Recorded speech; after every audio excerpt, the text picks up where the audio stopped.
Viva! Viva! During a media briefing, NANSO listed a number of changes it wants to see, including school infrastructure development and maintenance, teacher training, introduction of holiday classes, water, electricity, and provision of sanitation at all schools. The organization is venturing into campaigns focused on access to education and repairing school infrastructure, including painting classrooms and repairing desks and chairs.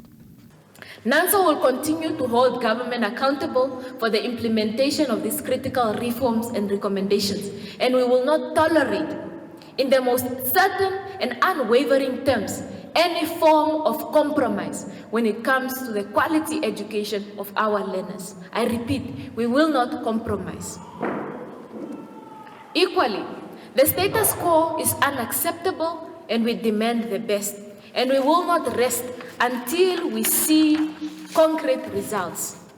The future of our nation is non-negotiable here. Education must be a priority, and it must continue to be prioritized. As an organization, we stand resolute in our commitment to advocating for the transformation of our education.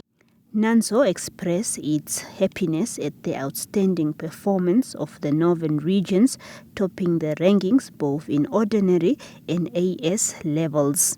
Said regions, NANSO says, were considered among the least prepared based on inadequate infrastructure and resources, and thus they defied the odds. NANSO thus called for increased investment into school infrastructure, teaching materials, and tailored support programs to bridge the gap in poor-performing regions. Upon deeper reflection, ladies and gentlemen, we found that discipline plays a very critical role in these successes.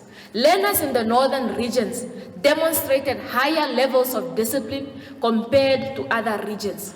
Schools in these regions have also implemented strategic interventions to improve performance, including mandatory afternoon classes, extra classes, evening classes for schools that have hostels, and holiday classes for these schools in the northern regions, funded solely by the schools and the parents.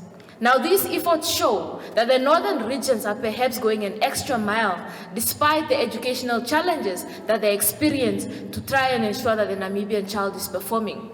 NANSO welcomed the reintroduction of a third-term semester in the academic calendar, which it says will consolidate learners' knowledge and ensure improved performance.